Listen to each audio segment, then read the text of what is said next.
téléspectateurs de la radio et télévision Tambara, vous pouvez désormais suivre votre chaîne de télévision préférée Tambara sur le satellite Badrsat 7, angle 26 degrés Est, fréquence 11010, polarisation verticale, symbole REC 27500. Suivez le journal avec STM Transport Voyageurs, une nouvelle façon de voyager.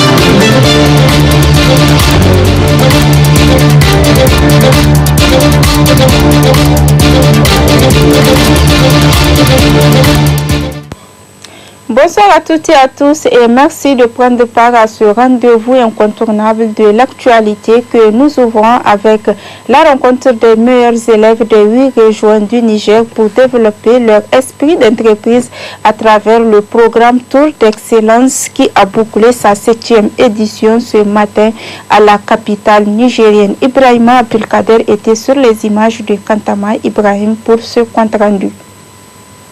Patronné par le ministre de l'Éducation nationale, cette 7e édition du Tour de l'Excellence a clos ses rideaux dans la salle de Mahatma Gandhi. C'est 102 participants de toutes les régions confondues qui ont été sélectionnés, soit un total de 502 participants de 2015 à 2022 à ce rendez-vous qui célèbre les meilleurs. Le Tour d'Excellence, c'est une activité que nous avons initiée après avoir relevé le constat amer du manque crucial des ressources humaines de qualité dans les entreprises.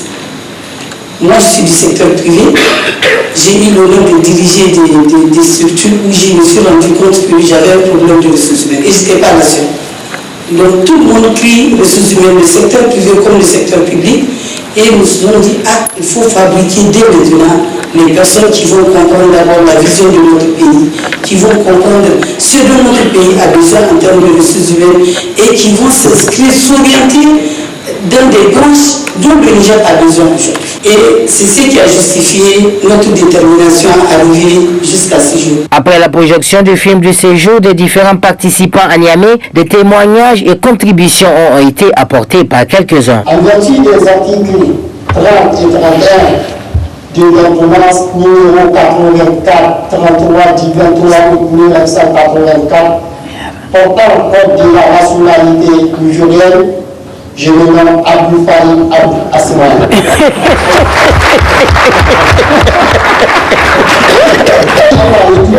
Et le télévision qui m'a donné la chance de participer de la 4e édition jusqu'à aujourd'hui. Pendant ces 4 années de participation, on nous a fait visiter plusieurs lieux publics et privés comme la Nigélec, l'étude, la solidaire, et tant d'autres pour ne citer que cela. On confirme bien l'évolution de taux de réussite nationale qui est passé de 20,51% en 2021 à 27,18% en 2022, soit un gain de 6,67%, exploit qui, je crois, mérite les ovations. Je m'arrête de ce pas d'un seul cœur remercier le président pour tous les efforts apportés sur le plan de l'éducation nigérienne. Nous voyons bien que ce sujet vous tient à cœur, car je peux dire, comme tout bon président, vous vous souciez de l'avenir de vos enfants que nous sommes. Cet événement a vu le jour depuis 2015 et a réuni plus de 500 participants, dont 308 filles et 192 garçons.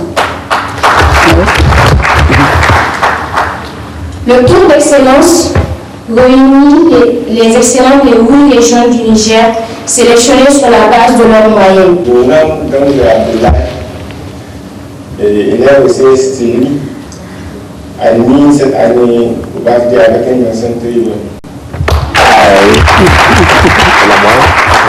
Donc, qui n'est pas un modérateur comme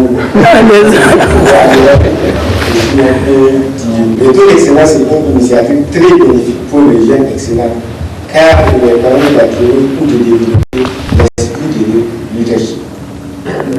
L'entrepreneuriat à travers les visites des entreprises, des sociétés, des lieux publics et privés. À noter que beaucoup d'enfants qui n'ont jamais effectué de voyage se sont retrouvés à Niamey grâce à cette initiative et saluée ici par le ministre de l'Éducation nationale. La présente cérémonie de lancement de la 7e édition de Tour d'Excellence m'offre l'occasion de réaffirmer en cette belle fête d'excellence mon attachement à une éducation de qualité pour tous nos enfants, quelle que soit leur origine sociale.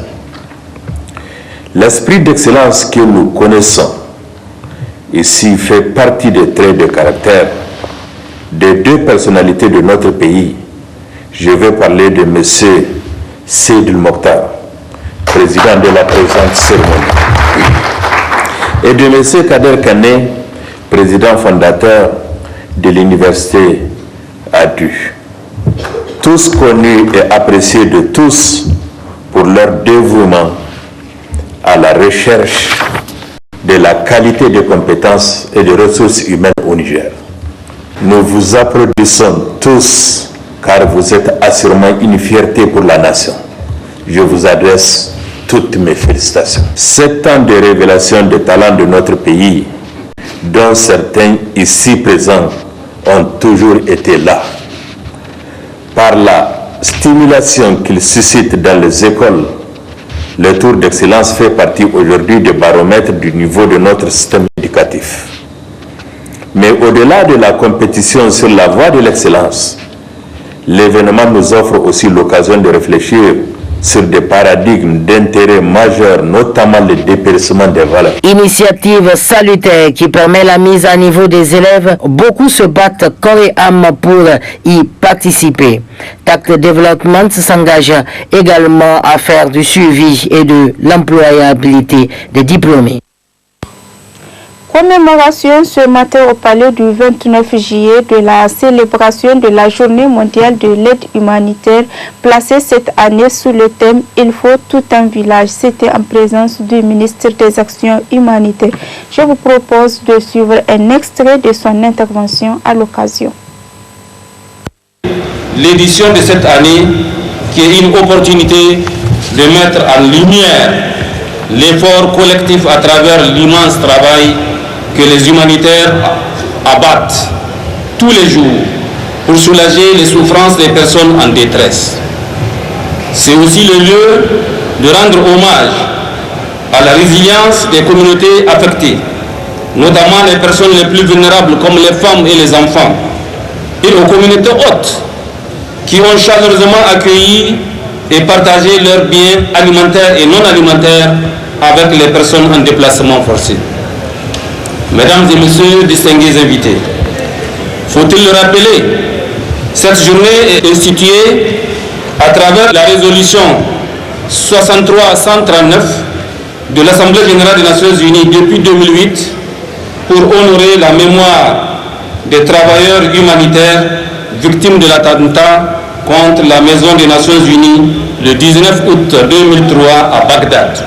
Elle vise à rappeler au monde entier les défis importants que bravent les acteurs humanitaires dans un contexte où les financements nécessaires pour répondre aux nombreux besoins sont en baisse.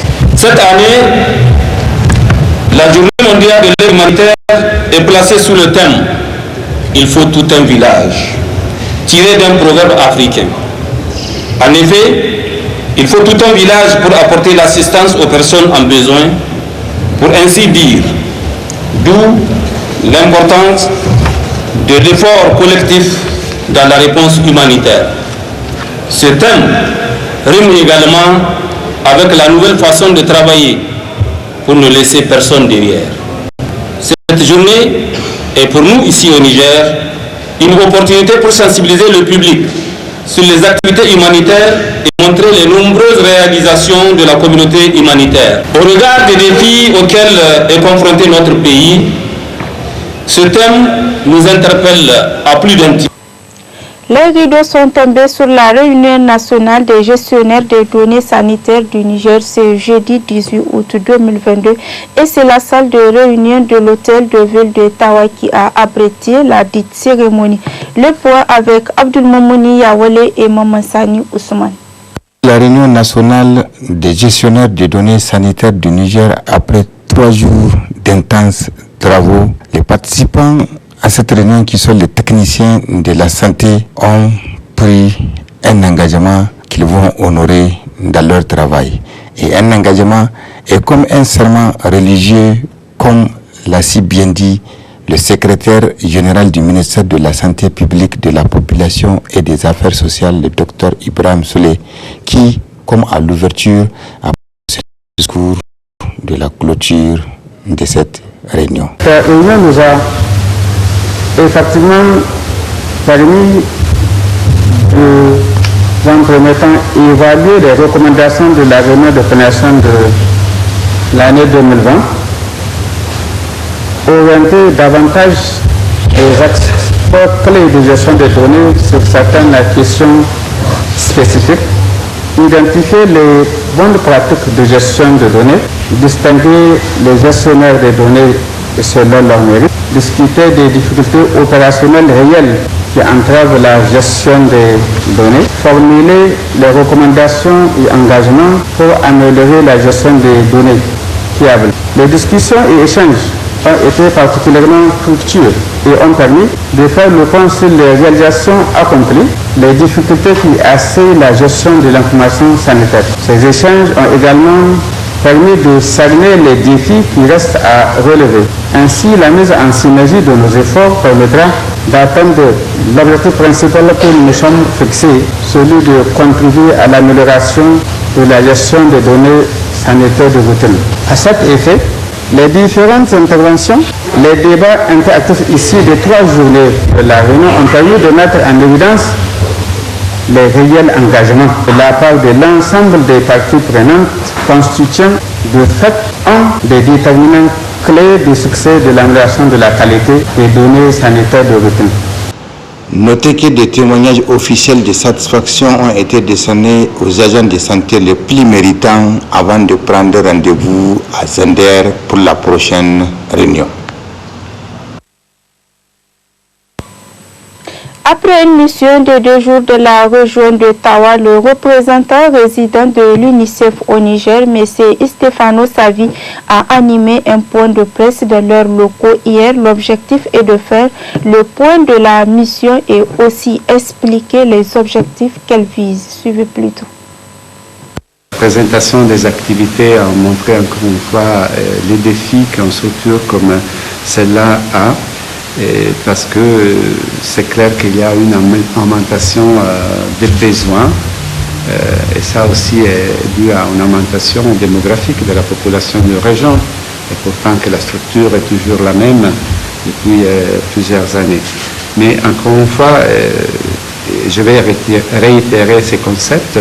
J'étais vraiment impressionné par le niveau d'engagement. Vraiment des personnes qui sont là au service et cherchent de donner tout ce qu'ils ont pour soutenir les populations qu'ils ont vraiment besoin. Donc ça, pour moi, c'est un point très important à retenir parce que aujourd'hui, quand on est parti dans la commune de Tabalak et on a visité certains villages, encore une fois, j'ai remarqué l'engagement des autorités, mais surtout de personnes qui travaillent dans des situations pas faciles. On a visité l'école de la commune de Tourouf et aussi le centre de santé intégré. Et bien qu'il y a des éléments pour travailler, je pense qu'il y a la possibilité de soutenir ces structures pour l'aider à accomplir un peu leur mission. Et là, je pense que si j'aurai la chance de rencontrer de nouveau le gouverneur et certains directeurs généraux régionaux, je vais faire aussi un plaidoyer pour s'assurer que aussi le côté du gouvernement, mais aussi sa partie, l'UNICEF est là pour accompagner le gouvernement Donc on verra ensemble comment on peut apporter certaines solutions à certains défis que les gens, les médecins de centre de santé intégrés nous ont posés. Et on a visité la salle d'accouchement. Je dois dire qu'avec un peu d'aide, peut-être que ça peut devenir une salle d'accouchement un peu plus accueillante.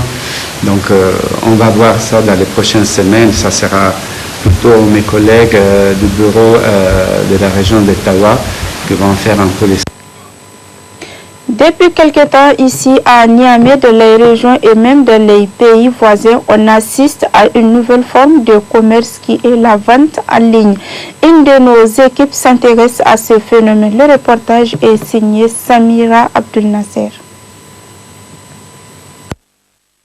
Le Niger, à l'instar des autres pays du monde, évolue dans le commerce et dans la nouvelle technologie. C'est dorénavant les ventes en ligne qui prennent de l'ampleur, une évolution qui, en lieu et place de l'exposition des produits dans les marchés ou sociétés, permet de le faire en ligne. C'est ainsi que de nos jours, le commerce se ajoute sur les réseaux sociaux, c'est-à-dire que la commercialisation de toutes sortes de produits peut se faire en ligne et sur commande. Maintenant, les marchés se retrouvent sur les groupes WhatsApp, Instagram, pour ne citer que cela. La durée de la commande dépend de la quantité et de la distance de sa provenance. Elle se fait de pays à pays ou même d'une région à une autre. Ces derniers temps, jeunes et femmes se lancent dans ce genre de commerce, un business très bénéfique et parfois plus avantageux. Cependant, les ventes en ligne ne sont pas sans conséquences car plusieurs risques peuvent s'y dégager chez le vendeur ainsi que chez les clients. Selon un adage, on n'achète pas un poisson non pêché. À cet effet, certaines personnes préfèrent ne pas se fier à ce business. Un call-center, c'est un groupe de vente en ligne. Et vraiment, chacun expose ses besoins et expose ses besoins, ses produits en vente. Et c'est un groupe vraiment très important vraiment, parce que comme ceux qui sont au Niger, à l'extérieur, comme aux États-Unis, exposent leurs produits en ligne. Et ici, si tu es intéressé par rapport au produit et tu dis voilà le produit, j'ai besoin de ça, et tu commandes. Et la commande, par exemple aux États-Unis, la commande au maximum c'est 45 jours et ça va arriver. Dès que on ne prend aucun franc, dès que c'est arrivé, tu donnes, on appelle la personne où il est, on rejoint la personne, voilà, ton produit est arrivé. Et dès que le produit est arrivé, on appelle la personne. La personne vient, on dit voilà ton produit et tu ne donnes aucun franc. C'est au moment où la commande est venue que la personne donne l'argent. Vraiment, notre groupe, il n'y a pas d'arnaque dedans, il n'y a pas d'arnaque. Parce que je n'ai jamais vu un des clients qui a dit vraiment on a arnaqué par rapport à ce groupe-là.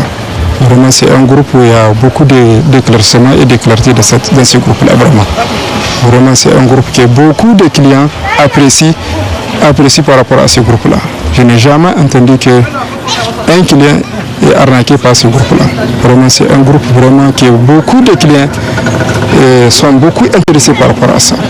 L'arnaque, là, c'est pas bon pour un bon musulman de cesser l'arnaque, là. Vraiment, l'arnaque, c'est pas bon. C'est pas bon, c'est pas une bonne habitude pour un individu, vraiment. Voilà tout ce que je veux dire par rapport à ça. La vente en ligne est un commerce de plus en plus moderne, moins coûteux, c'est-à-dire un business qui ne nécessite pas de nombreux déplacements. La devise est de rester chez soi, commander et recevoir, mais elle reste une chose qui nécessite beaucoup de vigilance et surtout une grande confiance ou méfiance. Avant de clôturer cette édition, parlons de culture pour évoquer la modernisation de la musique nigérienne qui bat son plein malgré les difficultés rencontrées par les artistes. Notre reporter s'est entretenu avec quelques artistes. Voici son reportage.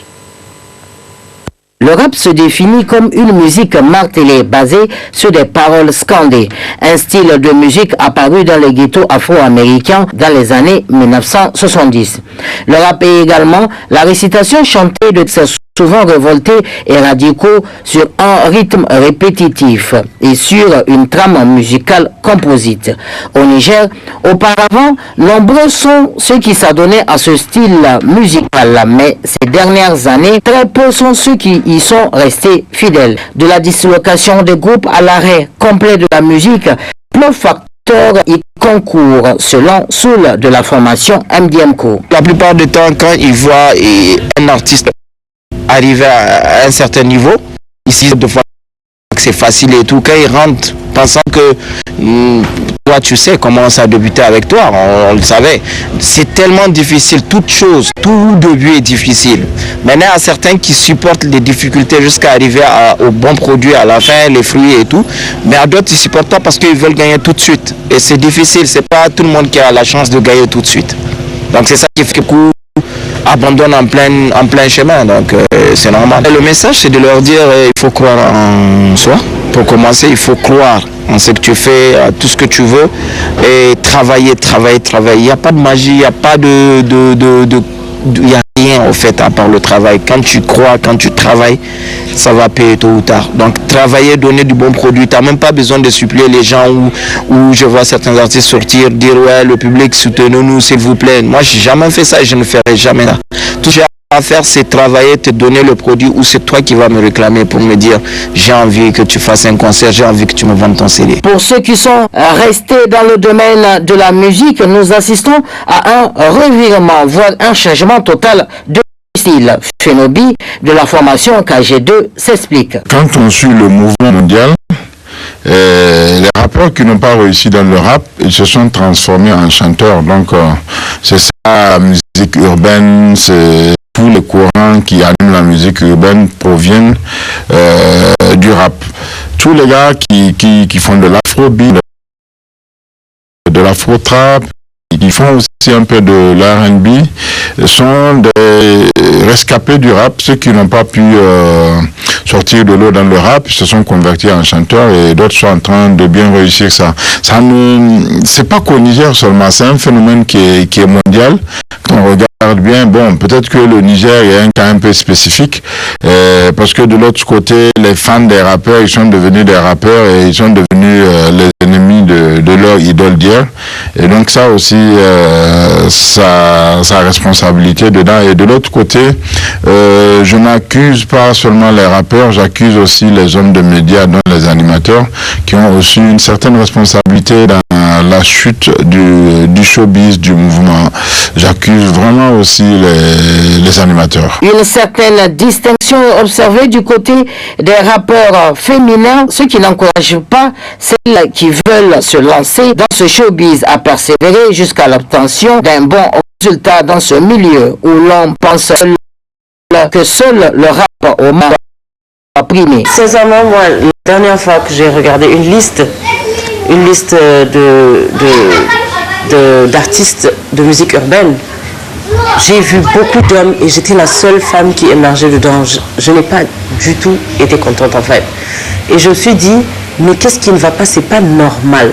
C'est pas normal qu'on dise qu'il n'y a plus personne qui a envie de faire ça. Raison pour laquelle, à mon concert du 13 août 2022, on a dû remarquer la présence de Marie Diallo et de Chocolaté parce que je tenais absolument à ce qu'il y ait autant de femmes que d'hommes. J'ai même invité ZM.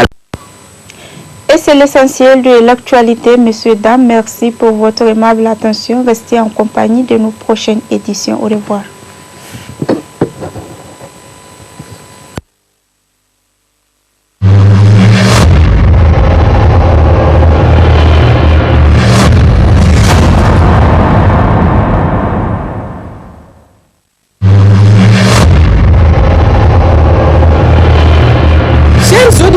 Téléspectateurs de la radio et télévision Tambara, vous pouvez désormais suivre votre chaîne de télévision préférée Tambara sur le satellite Badrsat 7, angle 26 degrés Est, fréquence 11010, polarisation verticale, symbole REC 27500.